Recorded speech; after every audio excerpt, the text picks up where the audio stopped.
2018년 첫 주일입니다. 여러분, 오늘 설교는 올 한 해 우리의 나아갈 방향을 제안드리고자 하는 선언적 의미를 좀 담고 싶습니다. 예수님께서 그들에게 말씀하셨다. 내가 생명의 빵이다.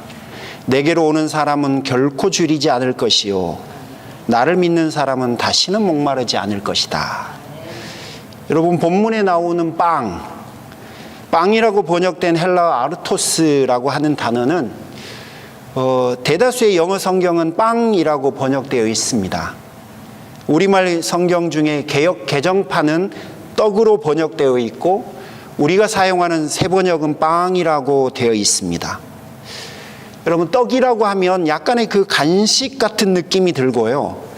빵이라고 하면 우리와는 다른 문화적 이질감이 좀 느껴집니다. 헬라어 단어가 가지고 있는 본래의 의미를 그대로 충실히 전달할 수 있는 우리말 번역은 사실은 밥이라고 해야 할 겁니다. 밥? 예수님이 밥이라고? 여러분, 이 단어의 번역이 밥이라고 되면 의미의 전달은 잘 돼요. 하지만 이 밥이라고 하는 단어가 양면성을 가지고 있는 것 같습니다. 밥심, 그리고 지인들끼리 우리 나중에 밥 한 그릇 같이 하자라고 인사들 서로 하기도 하고, 또 떠나 있던 자녀가 부모에게 왔을 때 손을 이끌면서 얼른 우리 밥 먼저 먹자. 또 아는 사람들끼리 식사했냐, 또 밥 먹었냐 묻기도 하고 그렇습니다. 그 모든 인사들에는 여러분 따뜻함이 배어 있는 것 같아요. 그리고 상대에 대한 관심이 담겨져 있는 느낌이 듭니다. 그래서 저도 개인적으로 누군가가 저에게 밥 먹었냐고 물으면 저는 좋습니다. 그분이 저에게 관심이 있는 것처럼 느껴지기 때문에 그렇습니다. 여러분, 반면에 우리가 재수 없는 사람을 보면 밥맛이라고 합니다. 놀고 먹는 사람은 밥순이 혹은 좀 이 단어는 좀 부정적이지만 때로는 식충이라고 이야기하기도 하고요. 또 별 볼 일 없는 걸 보면 그나물의 그 밥이라고 하기도 하고, 감옥에서 먹는 밥은 콩밥, 군대에서 먹는 밥은 짬밥. 이러면서 여러분, 우리는 밥을 때로는 비하하기도 해요. 그래서 우리가 사용하는 그 밥이라고 하는 단어의 이면에는 천시하고 무시하고 또 부정적인 이미지를 동시에 담고 있어요. 이런 점에서 아마 우리말 성경은 내가 생명의 밥이다 라고 번역을 하지 못한 것 같아요. 그래서 오늘 우리가 가지고 있는 성경도 나는 생명의 빵이다, 혹은 개역 개정판 같은 경우는 나는 생명의 떡이다 라고 번역을 한 것 같습니다. 하지만 제가 이 아르토스라고 하는 단어와 관련된 사전들을 몇 권을 살펴보면서 이 아르토스가 가지고 있는 단어의 충실한 번역이 되려면 우리의 주식인 밥이라고 하는 단어를 써야 할 것 같습니다. 따라서 오늘은 여러분, 어감이 조금 우리에게 낯설지만 오늘 본문을 나는 생명의 밥이다 라고 하는 번역을 따라 보도록 하겠습니다. 자, 그렇다면 여러분, 이 밥이라고 하는 단어가 가지고 있는 의미가 뭘까요? 여러분, 사실은 요즘 건강 등 여러 가지 이유로 밥보다는 다른 것들을 선호해 가고 있는 건 사실입니다. 하지만 여러분, 그런 요즘의 추세를 여러분 조금 차지해 두시고요, 오늘 본문에서 밥이다 라고 할 때 그 밥이 가지고 있는 의미는 주식 혹은 가장 중요한 것, 그런 뜻을 담고 있다고 봐야 할 것 같습니다. 우리가 날마다 먹는, 우리가 가장 많이 먹어야 하는, 그리고 우리의 생명을 유지하기 위해서 가장 중요한 그런 의미라는 것입니다. 지난 주 중에 제가 우리 교회 단체 카톡에다 한번 보고 와 주십시오 하면서 허영만 화백의 만화 식객 5화 밥상의 주인이라고 하는 만화를 여러분에게 링크로 걸어드렸습니다. 이 만화에서 그분이 하고 싶은 이야기는 밥상의 주인은 반찬이 아니라는 거죠. 밥상의 주인은 뭐라는 거죠? 밥이라는 겁니다.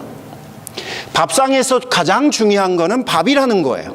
그리고 밥상에서 우리가 가장 중요하게 여기고 가장 신경 써야 될 게 바로 밥이라는 거예요. 반찬은 뭐죠? 밥을 보완해 주는 겁니다. 오늘 본문에서 예수님께서 자기 자신이 생명의 밥이다 라고 말씀하셨어요. 내가 바로 너희에게 생명을 주는 밥이다 라는 거예요. 그러면 이 말씀은 밥과 자신을 먼저 동일시했다는 게 아주 중요합니다. 자신을 밥으로 이해했다는 겁니다. 그리고 여러분, 복음서에 보면 오병이어의 기적 이야기가 나오죠. 그때 예수님은 자신을 밥으로 오신 분이 밥이 되셔서 밥을 먹이셨어요. 물론 우리가 가지고 있는 성경 해석은 빵이라고 되어 있죠. 하지만 우리가 밥이라고 하기로 했으니까 그 동일한 단어이기 때문에 밥을 먹이셨다는 거예요. 본인이 밥으로 오셔서 밥을 먹이시고 본인이 우리에게 밥이 되어 주셔서 우리에게 다시 생명을 주실 거라고 약속해 준 기적이 바로 오병이어 사건입니다. 그리고 마태복음 26장 26절에서는 빵을 부러뜨리죠. 빵을 부러뜨림으로 자신의 죽음을 빵이 부러지는 것으로 비유해 주셨어요.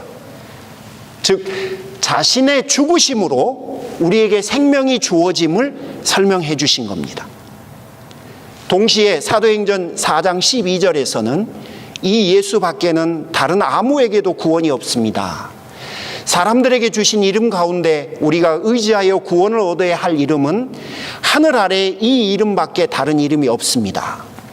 요한복음 10장 10절에서는 내가 온 것은 양으로 생명을 얻게 하고 더 풍성히 얻게 하려는 것이다 라고 말씀해 주셨어요. 자, 그렇다면 여러분 이 모든 말씀을 종합해 보면 두 가지 결론에 이르게 됩니다. 첫 번째는 예수님 그분이, 밥이신 예수님 그분이 신앙인인 우리에게 있어서 생명을 가져다 주는 원천이라는 거예요.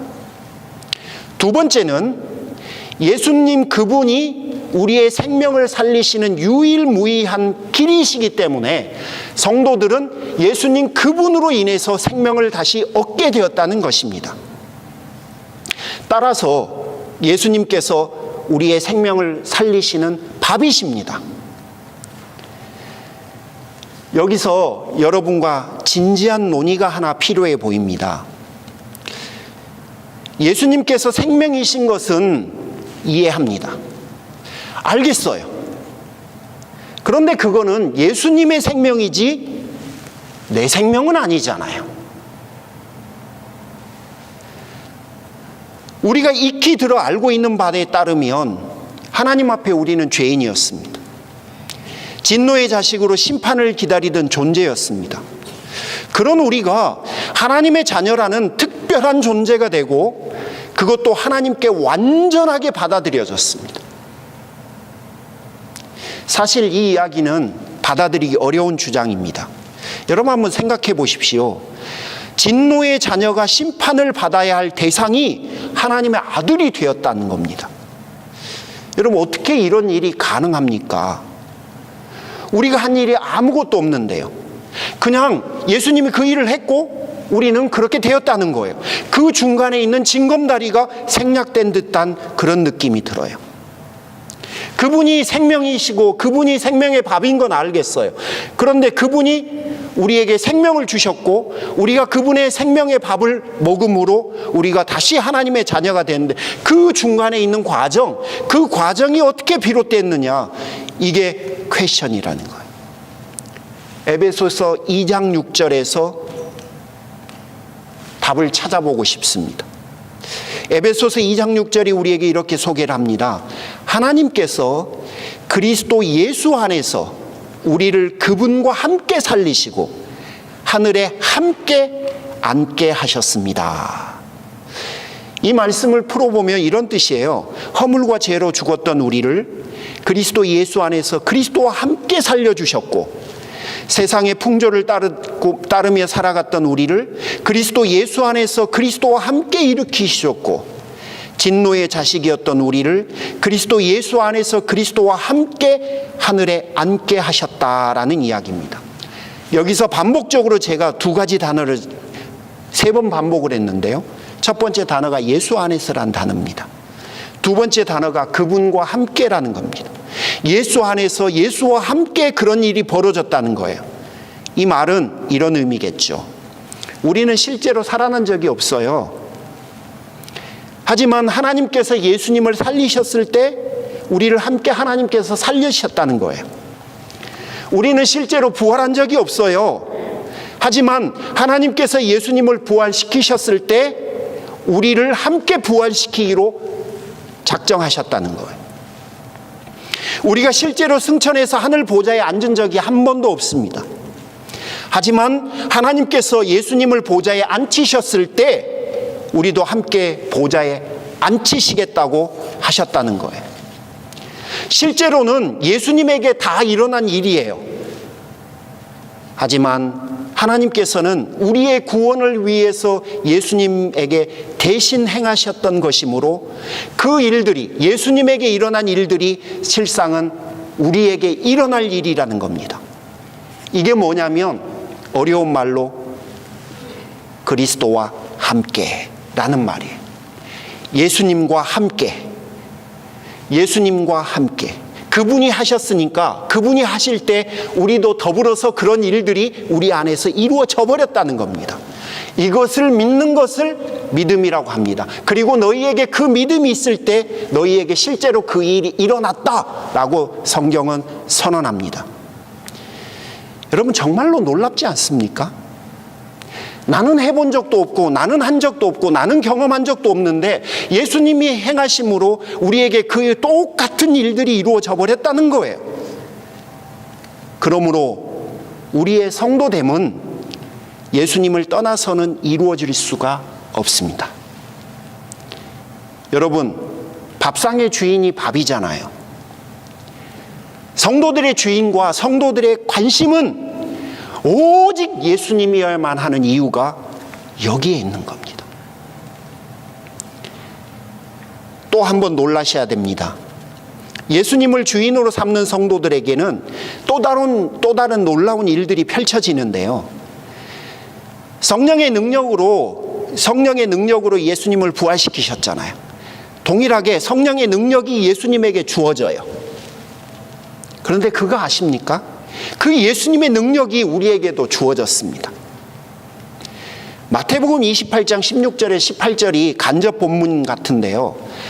하나님께서 하늘과 땅의 모든 권세를 나에게 주셨으니 내가 너희와 항상 함께 하리라. 이러면서 하나님이 예수님에게 주신 하늘과 땅의 모든 권세가 사실은 우리와 함께 할 거라고 말씀하셨어요. 이 말씀은 무슨 의미가 되냐면요, 우리 안에 예수님을 주인으로 삼고 살아가기만 해도 성도들의 삶에 그분의 능력이 나타난다는 겁니다. 성경에 있는 몇 가지 예들을 여러분 좀 나눠볼까요? 성도 개개인의 내면에 행복과 평안과 소망이 다가오게 돼요. 빌립보서 1장 18절이 어쩌면 가장 극단적인 예 같아요. 바울이 이렇게 우리에게 표현합니다. 나는 기뻐하고 또한 기뻐하리라. 여러분, 많이 들으셨지요? 빌립보서를 기록할 당시에 바울은 지금 기뻐할 만한 처지가 못 됩니다. 그는 반역죄로 로마 황제 앞에 가서 재판받을 날을 기다리며 지금 대기하고 있는 처지이기 때문에 그래요.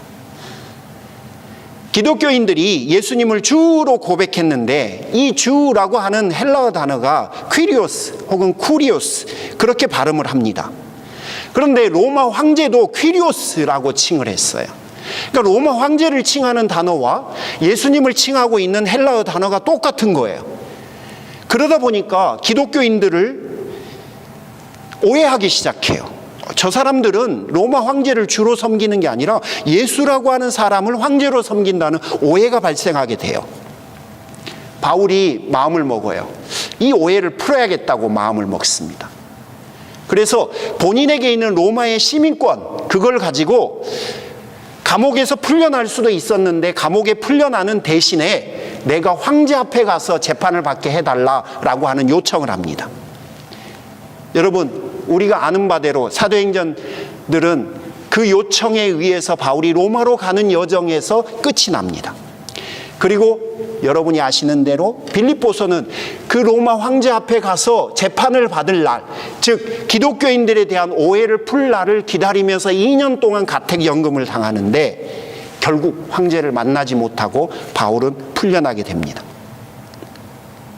하지만 여러분, 한번 생각해 보십시오.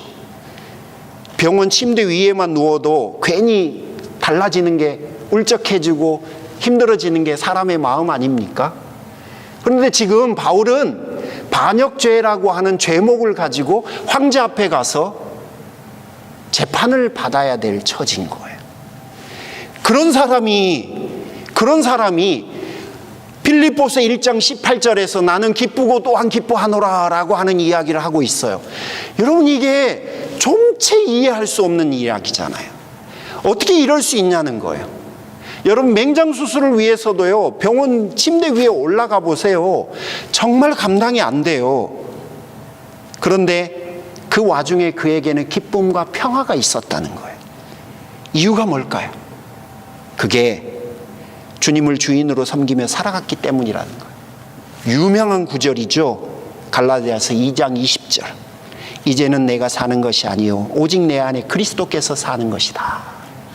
이게 바울의 고백이었어요. 그러므로 예수님을 주인으로 삼고 살아가다 보니까 바울이 그 험난한 환경 속에서도 평강이 찾아오더라는 거예요. 기쁨이 찾아오더라는 겁니다.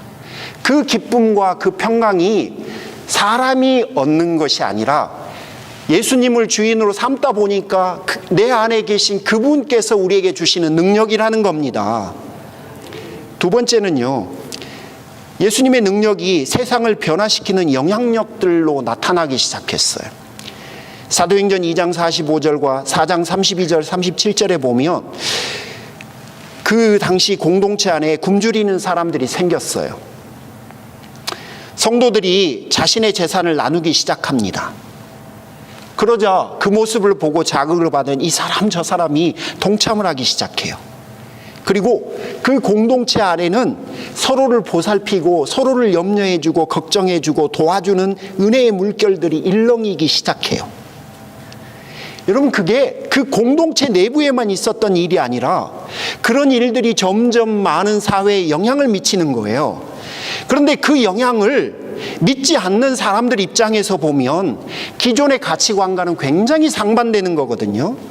지금까지 자기들이 살아왔던 삶의 모습과는 굉장히 다른 모습이었어요. 그래서 믿지 않는 사람들의 눈으로 평가를 사도행전 17장 6절에서 보면 이렇게 말합니다. 저 사람들이 살아가는 모습이 지금까지 우리가 살아왔던 모습과 달라. 그래서 저 사람들이 천하를 어지럽히고 있다라고 이렇게 말을 해요. 여러분, 예수님을 주인으로 인정하고 살아가자. 우리에게는 별 능력이 없는데요, 예수님의 능력이 우리 안에서 일을 하기 시작합니다.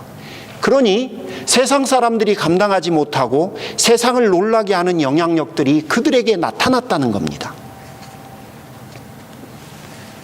하지만 안타깝게도 요즘은 사람들에게 밥이 홀대받듯이 예수님이 성도들에게 점점 외면당하는 것 같습니다.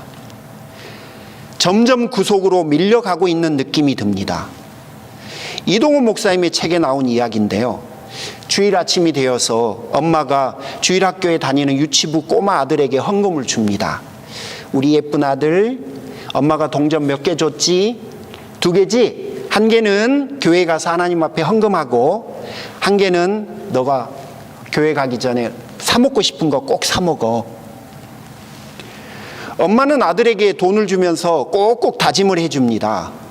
엄마가 동전을 2개를 준 이유는 혹시 동전 하나만 주면 이 아이가 문방구를 벗어나지 못하고 유혹에 빠질까 혹시 염려가 돼서 동전 2개를 준 겁니다. 아이는 신바람이 나서 노래를 부르며 교회를 향해서 달려갑니다. 그러다가 아이가 발을 그만 잘못 디뎌서 넘어지는 바람에 동전 2개를 쥐고 있었던 손에서 동전 하나가 떨어지고 또로로로로로 굴러가더니 하수구에 뽕 들어가고 말아요. 그때 그것을 본 꼬마가 안타깝다는 듯이 말을 합니다. 아이 참, 하나님의 동전이 하수구 속으로 들어가 버렸네. 여러분, 어린아이도 너무 빨리 배우지 않습니까? 여러분, 교회에서도 예수님보다는 다른 이슈들로 가득 차갑니다. 김영국 목사님의 제자훈련 기독교의 생존 방식에서 이렇게 표현을 합니다. 반찬은 원래 밥을 위해 존재했고 밥을 위한 찬조 출연자였다. 그리스도인과 교회에도 반찬은 많다. 죄송합니다. 다시 읽겠습니다. 그리스도인과 교회에도 반찬은 많다. 예수를 더 가까이, 더 깊이 누리도록 돕는 프로그램이 현대 교회에는 넘친다. 다양한 집회와 기도회뿐만 아니라 큐티, 성경공부, 상담, 재정관리, 부부학교, 결혼예배학, 찬양학교 등 20-30년 전에는 볼 수 없었던 다양한 반찬들이 교회에 그득하다. 이 모두는 예수를 더 알고 더 깊이 누리고 더 제대로 따르기 위해 고안된 것이다. 그런데 언제부터 이런 것들에 밀려 예수가 점점 사라지고 있다. 예수는 반찬에 가려 잘 보이지가 않는다. 여러분, 우리는 마음속으로 목사님 맨날 그 밥이 그 밥이죠. 밥이 뭐 뻔하잖아요. 여러분, 혹시 그렇게 생각하듯이 오랜 시간이 지나다 보니 여러분 신앙생활에서 예수님이라고 하는 단어가 조금은 식상하게 느껴지셨을지도 모르겠습니다. 어떤 때는 예수님을 온전히 이해한다는 게 너무 힘들어서 여러분이 생각하는 방식으로 예수님을 받아들이기로 결정하셨을지도 모르겠습니다. 이 경우 우리가 예수라는 단어를 입에 달고 산다 할지라도 예수의 맛과 예수의 능력은 잘 모르게 될 것입니다. 이런 상태를 오스왈드 챔버스가 주님은 나의 최고봉이라고 하는 책에서 이렇게 언급합니다. 하나님의 빛에 의해서 성경에서 어떤 기준이 제시되었을 때 당신이 여전히 그 기준을 향해서 나아가고자 하는 마음이 없다면 이는 여러분의 영적 침체의 시작입니다. 그 이유는 당신의 양심이 더 이상 진리에 반응하지 못하기 때문에 그렇습니다. 고신대의 박영돈 교수님은 교회의 이런 모습을 보면서 교회가 본래의 모습에서 떠나 그 모습이 일그러져 버렸다라고 애통해했습니다. 좀 다른 류의 책인데요. 안병진 교수는 자신의 책 미국의 주인이 바뀐다라고 하는 제목의 책에서 이런 글을 씁니다. 샌더스의 등장은 민주당의 연속 집권에도 불구하고 자본주의의 양극화가 심화되는 현상에 대한 민심의 항거였고, 트럼프는 소위 레드넥이라고 불리는 백인 보수층의 분노 표출이었다. 샌더스 현상과 트럼프 현상은 미국 정치 및 경제의 실패라는 동일한 원인에서 비롯되었으며, 이는 좋았던 시절로 돌아가고 싶은 복고적 열망이라는 공통점을 지니고 있다라고 말을 합니다. 이 이야기의 핵심은 뭐냐면요, 정치, 경제도 좋은 것으로 돌아가려고 하는 노력을 한다는 겁니다.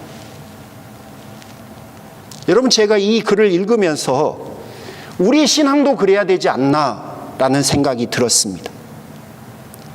자기 주장을 버리고 예수를 주인 삼는 삶을 살아갈 때 예수의 능력을 우리가 경험하게 되지 않겠습니까? 신앙생활이라는 것은 예수님을 통해서 우리가 원하는 다른 것을 추구하는 것이 아니잖아요. 신앙생활은 오직 예수를 사모하는 것입니다. 김영국 목사의 설명대로 우리를 살렸고 우리를 살아가게 하고 우리를 살릴 밥, 그 예수에 집중하는 것이 신앙생활 아니겠습니까? 자기 주장인 죄에서 하나님 자녀가 된 우리가 다시 예수의 이름으로 자기 주장을 할 수는 없지 않습니까? 우리는 생명의 밥인 오직 예수로만 살 수 있으니까 그렇습니다. 예수가 없으면 우리에게 생명도 없습니다. 예수가 없으면 우리가 할 수 있는 어떤 것도 사실은 존재하지가 않습니다. 그래서 올 한 해 사역의 핵심은 우리의 밥이신 예수를 다시 한번 알아가 보자는 겁니다. 그분이 주신 생명의 기쁨과 감격을 누리고 그 능력으로 우리가 다시 한번 살아가 보자는 것입니다. 이 여정을 통해서 예수님의 자리를 대신하고 있는 어떤 것들이 혹시 우리 안에 있다면, 내 삶에 어떤 그런 것들이 있다면 내려놓고 다시 주님을 온 우주와 내 인생의 주인으로 모시는 거룩한 경험들을 한번 다시 회복해 보자는 것입니다. 여러분, 우리가 아무리 부인하고 모른 채 해도 우리는 예수 이름으로만 살 수 있는 성도들입니다. 사랑하는 성도 여러분, 한 걸음만 더 가까이 그분에게 가는 한 해가 되기를 주님의 이름으로 축복합니다. 같이 기도하겠습니다.